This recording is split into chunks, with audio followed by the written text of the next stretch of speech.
So, hello everyone. As you can already see from the screen that I'm sharing, today I'm going to discuss few useful and unique financial rules with all of you, which I have maybe gained knowledge about by reading, and I was very eager and keen to share the knowledge with all of you. It could be the case that I would have had talked about few rules that I'm going to talk about in this video, maybe in few of my previous videos, but the fact that I have to repeat the same shows that they are of utmost significance, which I can say from my personal experiences, the way that I have been using the same in my daily life while making investment related decisions or by interacting with people who I know are using them. So that is the reason why I'm repeating the same, just in case if anyone has missed out, maybe they can, catch hold of the same again. So without further ado, let's just get going and discuss all the rules that we have today's video to discuss. So the first is the rule of 72, 114, and 144. This is the very popular rule, and I am very sure of the fact that most of you would be definitely aware of these three rules. If not rule of 114, definitely rule 72 and 144. But for people who are new to this channel, or maybe watching me for the first time, or are not aware of these rules, I definitely would like to highlight the same, so that you can also utilize it in your daily life and have the calculations and make decisions on the tip of your fingertips without using mathematical formulas and waste your time. So let's just understand it the proper mathematical example. So let's say, for example, you have a sum of 1 lakh rupees. I'll just try to increase the font so that it is visible properly. So let's say, for example, you have a sum of 1 lakh rupees, and you know by estimation that you will earn a return of 12% per annum. By rough estimation, I'm saying because nobody can guarantee a certain return, not even God. So because we live around, uncertainties. So by rough estimation, you know that you will be earning a return of 12% per annum. Now you just want to understand when this 1 lakh will, double to 2 lakh rupees in what period of time if you earn a return of 12% per annum throughout, the years that you have put in your money. Now, if you are not aware of rule of 72, what you're going to do is maybe anybody can calculate it, but it will take some time by using mathematical formulas of compound interest or simple interest or whatever it is. But how you can do it on your fingertips is that you just take 72 as the numerator, and you take, divide it with 12. So you're getting 6. So 6 years is the time period in which you will get the return of almost 100%, in which your sum of 1 lakh is doubling to 2 lakhs. So when it is doubling, you earn a return of 100%. I think that is very clear. So this is the rule of 72, where you actually take 72 and you divide it with the return that you're earning. The answer that you're getting is the time period in which the sum of money is doubling. Now, same if we, try to go to rule 114. Now, just for better calculation purpose, I'm taking rates so that you can divide it properly. I'm not going to decimals and all. But in real life, definitely that situation can come, and then the approximation of the number of years can be made by doing the years and months calculation. So let's say, for example, you are earning 19%. I think 19% would be, too high. But let's say, for example, you're taking the risk and you're earning a higher return. So now, if you try to find out in what period of time your 1 lakh will treble. From treble means tripling basically. So from 1 lakh, it becomes 3 lakh. So what you're going to do is that you take 114 in place of 72, because 72 is for the cases in which the money is doubling. And you divide it with the return that you're earning, just in the previous case in the rule of 72 that you did. So you're getting 6 again. So in a period of 6 years again, your sum of 1 lakh is going to fetch you a whole amount of 3 lakhs if you're earning 19%. So that is how you calculate faster, and by not using mathematical formulas. So these rules are very scientific and have been established or determined in a very scientific way, and so they are very useful. Now again comes the rule of 144. Now 144, let's say, for example, you're again earning a 12 rate of 12% per annum. Just like in case of 72, it was the sum of money doubling. You're getting the period in which the sum of money will double. In case of 114, it was the sum in what period of time the sum of money is trebling. In case of rule 144, you will again get the period in which the sum of money is quadruplicating itself. It is becoming 4 times. So 1 lakh is becoming 4 lakh in how much amount of time if you're earning a certain estimated return. So what you're going to do is you take 144, you divide it with the rate that you're earning. So that is 12 years. So 1 lakh is going to become 4 lakh in 12 years if you earn a return of 12% per annum. So this is how, by using these three rules, you can calculate the period of time in just 1 or 2 seconds, because I think the table of 12, or I mean 6, or I mean the normal tables till 12 are very, stuck in our heads from school level itself. And we Indians and Asians are definitely good at math. So I mean, it goes without saying. So I think this was the first rule that I wanted to discuss roughly. Next comes the rule of 70. Now, what does the rule of 70 actually talk about is that, let's say, for example, I'll just take another sheet, and I'll take again the example of 1 lakh itself. You have a sum of money, say it's 1 lakh. Now, in a country like India, the average inflation rate is around 6%. I mean, most of you will agree. I mean, if you see the historical trend, 6, 6.3, 6.5, I'm taking 6%. What you need to do is that, I mean, all of us are aware of the concept of the time value of money. What the amount of money that I have today, so let's say, for example, if it is worth 1 lakh today, maybe 10 years down the line, it will not be exactly this of the same worth. So, for example, 1 lakh money that I'm holding will be only able to buy goods worth 50,000 today after 10 years.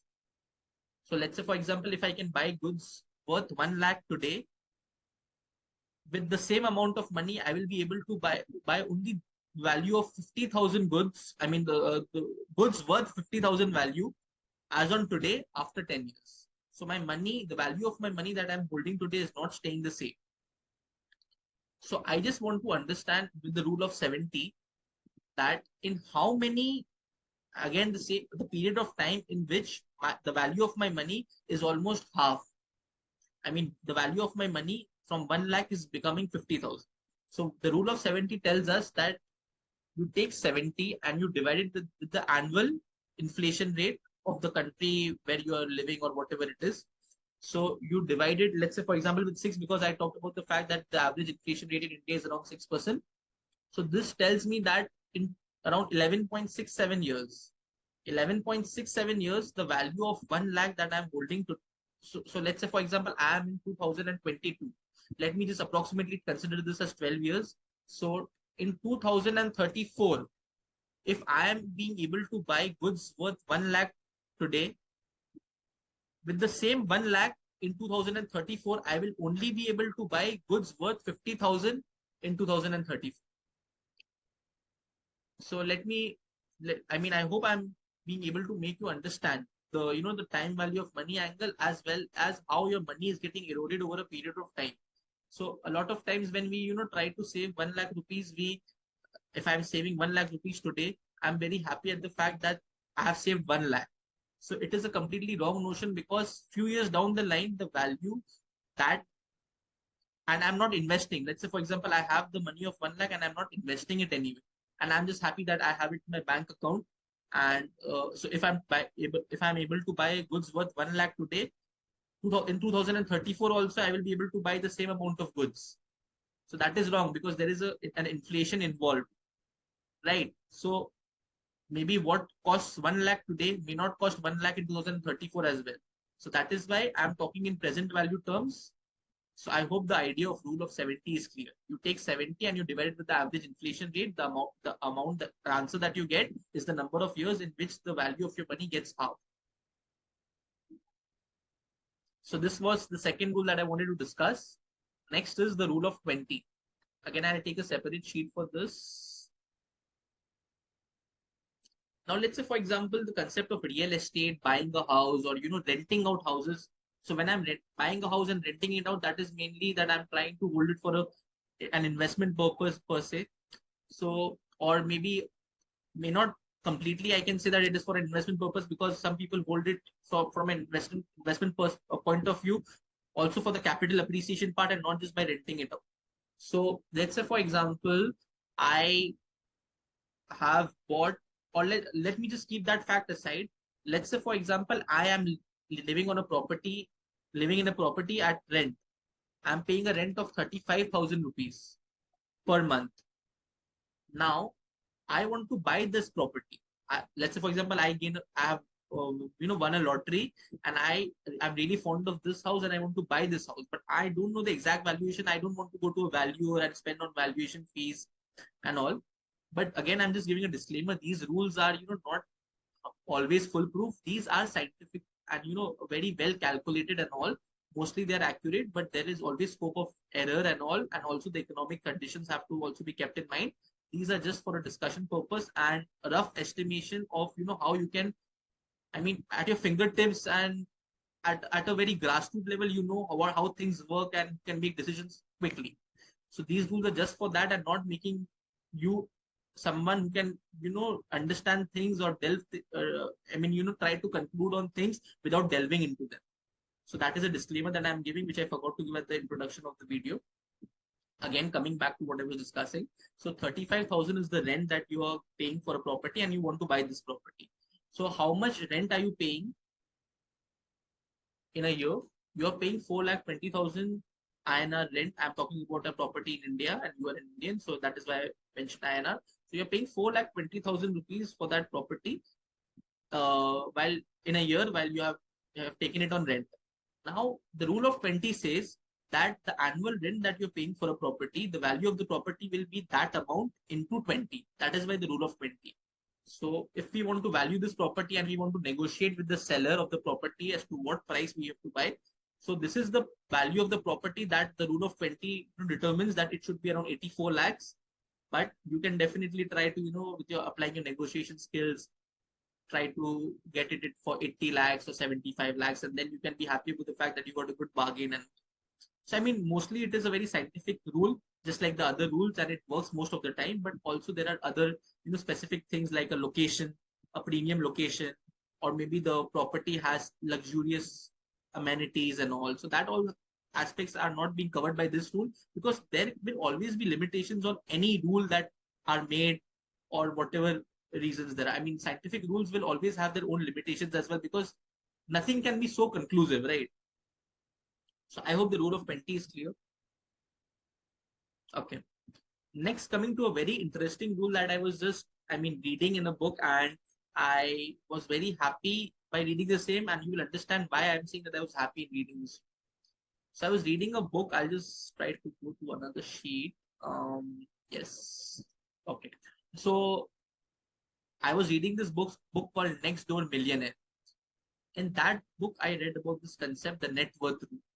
Now, what does this net worth rule talk about? I'll take my example only.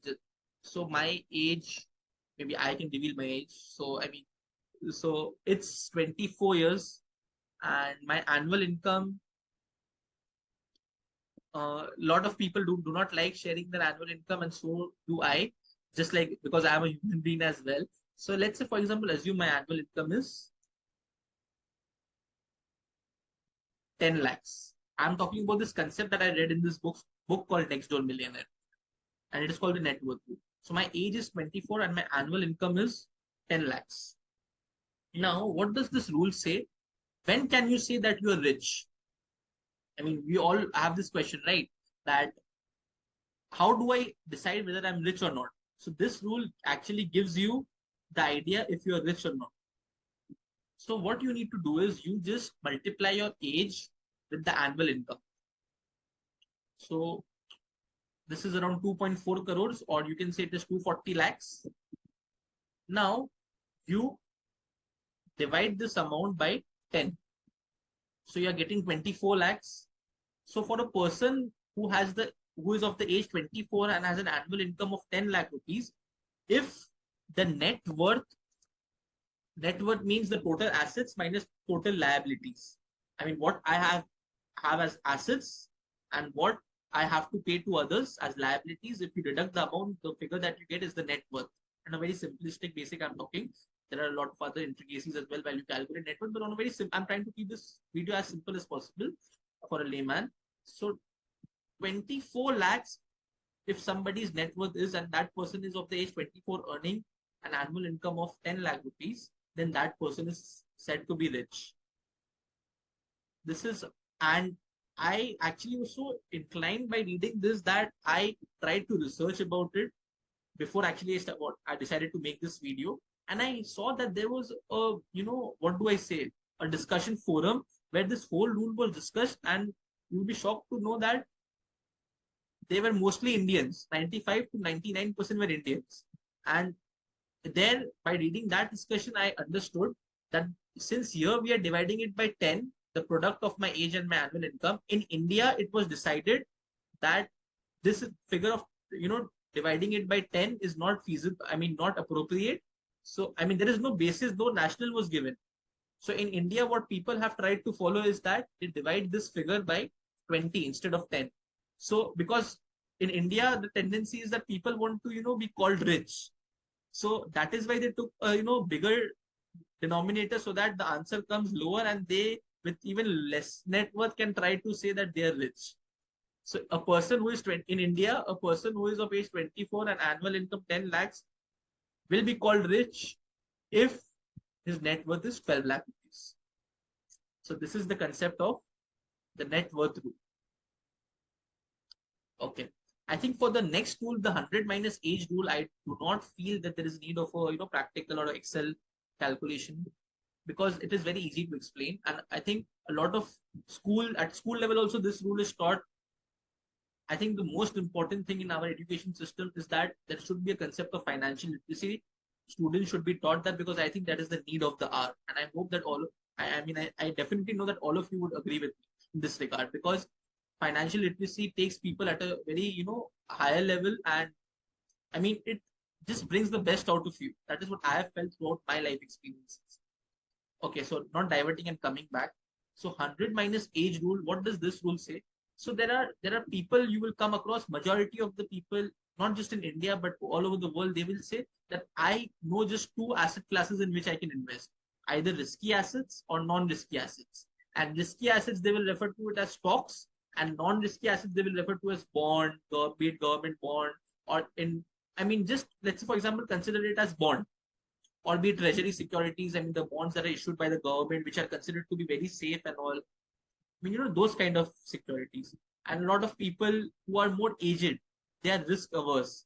By risk averse, I mean they don't like risk. So that is why the elderly people try to invest in non-risky securities like bonds and all. And the people who are young, why I'm talking about elderly and young, that is given in the name of the rule itself, 100 minus age rule. You will understand when I talk more about it. So the young people are willing to take risk, and they have a high amount of human capital. The present value of human capital that they'll be earning for the rest of their life is high. And so they are in a position to take risk. And I do not want deliberation on the fact that life is uncertain. So that is why you have the concept of insurance, which I have discussed in detail in my previous videos. So whatever it is, so 100 minus age rule talks about the fact that if your age is 24, again, I'm taking my age as an example. So you subtract your age from 100, and the amount that you get, that percentage should be allocated to risky securities like equity or stocks. So my age is 24. I subtract 24 from 100. So I get 76%. This 76% should be the ideal amount or the ideal proportion that I should be investing in stocks since I'm young. Because if you take a higher age and you subtract it from 100, proportion that will come is less. That means the people who are more elderly, let's say, for example, somebody who's 60 years old, if you subtract 60 from 100, you will get only 40%. So the person who is 60 should only allocate 40% of his, the amount that he or she is willing to allocate to equity, and the rest 60% because to safer modes of investments, because their life is coming to a very short span. Very short span of life would be left compared to what, assuming that all parameters are constant and all health conditions are normal for a 24-year and 60-year-old, whatever it is. So a 60-year-old person will try to put in more amount in safer modes, because that person is retired. They do not have a stable source of income, and they need to spend the rest of their life. So they need a stable source of income, and they will put into non-risky assets. So that is why the concept of 100 minus age rule comes, and the formula has been designed in such a way that elderly people have to invest more in non-risky securities like bonds, and young people invest more in equity. I hope this concept was clear. Finally, we come to the principle of Pareto, which was founded by Vilfredo Pareto, who was an Italian polymath. Basically, polymath is a person who is just not, well versed in mathematics, as the name suggests, but has good knowledge of all the subjects. And he was mainly a very profound and well-learned person in economics, basically, and tried to, see why there was a disproportion in the income earned by a group of people in a country. So what basically happened was, in his research, while he was researching on few things, what he saw was that 80% of the land in the country that he was living was owned by 20% of the richest people in the country. Similarly, he found that, let's say, for example, in a group that is presenting a project, the 20% of the people are the ones who are doing 80% of the significant work, and 80% of the people are those who are just helping in administrative work and all of that. And again, he saw when he was visiting factories and all that, 80%, or let's say for example, there are products that are being manufactured. Now what he saw was that 80% of the defects that are recorded in total in the factory are because of 20% of the products, and 20% are of the defects are due to 80% of the products. So now, what does this principle and the idea of 80 and 20 give us? Basically, this concept of 80 is to 20 in Pareto principle give us. It is giving us the idea of focusing on the things that are important. Now, how you would definitely ask this question is how this principle is helping us understand how to focus on things. So this is how I will try to share my personal experiences with you also, so that it helps you to understand in a better way. So let's say, for example, in the case of defects, let's say, for example, that I was talking about, if 80% of the defects, the total defects for which the company is incurring huge amount of losses, is due to 20% of the products that are being manufactured, the main focus of the inspector or the quality person who is performing the quality checks should be on those 20% products, and the effort should be put in to understand as to what is happening in these 20% products that they are causing the main the 80% defects. Basically, why are they forming a major chunk of those kind of products who are responsible for the major kind of defects in that manufacturing unit? Again, how I related this when I read about this, I read about it, let's say, for years back when I was preparing for one of my exams. And then I tried to link it. I was able to actually link it at a very later stage in my life, where I found out that I was actually, spending 80% of my time and energy into doing administrative tasks that can be shifted later. And the next, that particular time, that 80% of the time that I was doing, spending in the routine and administrative tasks, I tried to, then leverage that time in thinking or planning as to how, or maybe let's, for example, strategic decision making, that where my investment should be made. Let's say, for example, if previously I was spending 80% of my time recording the entries for the investments, which is an administrative task. Now the 80% of my time I was spending in, thinking where to invest, how to invest, what amount to invest, and that give me results. So you should always focus on the more significant things. And this can only be possible if you do a Pareto analysis and see where is the major amount involved, so that that is the main focus area where you need to, see that how you can bring the best out of the same, and accordingly be flexible about it, and try to just like how I mentioned that I shifted my time from this activity to this activity and I was able to do well. So what is important should be prioritized, and what is not important should not be prioritized, because at the end it is all about priorities with the limited amount of time that all of us have, that is 24 hours in a day, 365 days in a year, and so on. So I hope this video was useful for all of you who were watching it till the very end, and I hope you can make the best use out of all these tips and tricks. Thank you so much for watching it till the end, and bye bye.